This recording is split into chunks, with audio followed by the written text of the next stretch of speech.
তো অনেকদিন আগে মফিজুল ফোন করেছিল শহরের একটা বিশাল বড় হসপিটালে। বলে দাও, তখন বললাম হ্যাঁ বলি রুবি হসপিটালে।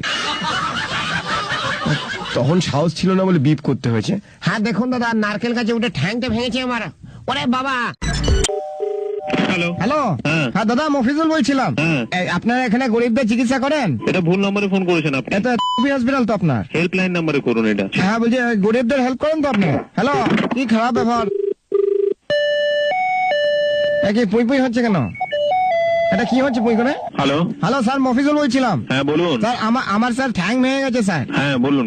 এবার স্যার ডাক্তার বলছে অনেক টাকা পয়সা লাগবে বড় ট্রিটমেন্টের জন্য। স্যার পয়সা নেই আমার, আপনারা যদি একটুখানি সাহায্য করেন। আমাদের এখানে ক্লাব থেকে লিখে দেবে যে সত্যি আমি ভালো মানুষ আছি। আপনি কি ইয়ার্কি মারছেন নাকি? তো এটা গরিবের এটা মনে হচ্ছে আমি আর কি গরিবের অসুখ আপনার কাছে আর কি। হ্যালো দাদা।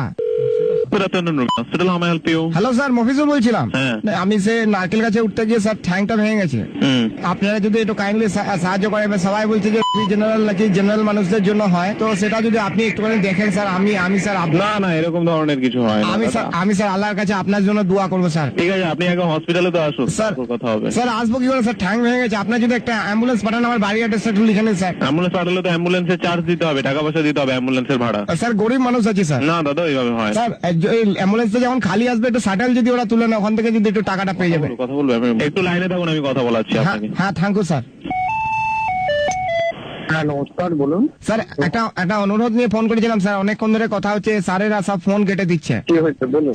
স্যার আমার স্যার নারকেল গাছে উঠে স্যার ঠ্যাং ভেঙে গেছে স্যার। হ্যাঁ। এমকে বলাল ডাক্তারবাবু সে দেখে বলছে যে এ বানাইছে কি পুরো ফ্র্যাকচার হয়েছে। এমনি আপাতত এটা করে দিয়েছে, বলছে পুরোটা নাকি অপারেশন করতে হবে। এটা বড় নার্সিং হোম থেকে সে অনেক টাকা পয়সার কথা বলছে। তো আমার কাছে স্যার অত টাকা পয়সা নেই। আপনি বলুন স্যার, গরিব না হলে আমি নারকেল গাছে কেন উঠবো? আমি তো নারকেলটা তো স্যার বাজার থেকেও কিনে আনতে পারতাম। ঠিক আছে, একবার পেশেন্টকে না দেখে তো আমি বলতে পারবো না। হ্যাঁ স্যার, আপনার যদি একটা অ্যাম্বুলেন্স পাঠান আমার বাড়িতে। এখন আমার কাছে কোনো টাকা পয়সা নেই স্যার।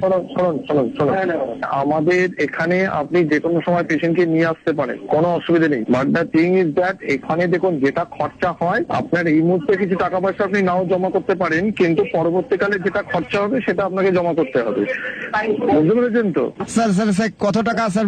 আমাকে বলছে 60-70 হাজার। আপনাকে আন্দাজে কি করে বলবো? আপনি পেশেন্টকে নিয়ে আসুন। আমি পেশেন্ট স্যার, আমারই ঠ্যাং ভেঙেছে স্যার। স্যার আপনি তাহলে অ্যাম্বুলেন্স একটু পাঠিয়ে দিন স্যার আমার বাড়িতে। অ্যাম্বুলেন্সের কথা করে অ্যাম্বুলেন্সের পেমেন্ট ওখানে 2 and 4 ডিস্টেন্স। হ্যাঁ স্যার, বা 4টে লোক পাঠান কিছু টাকা করে স্যার। আমাকে যাতে তুলে নিয়ে আসতে পারে একটুখানি স্যার। আমি পড়ে স্যার আমাদের এখানে হাসপাতালে আসলে আমরা দেখে হ্যাঁ কি হচ্ছে বলুন তো স্যার?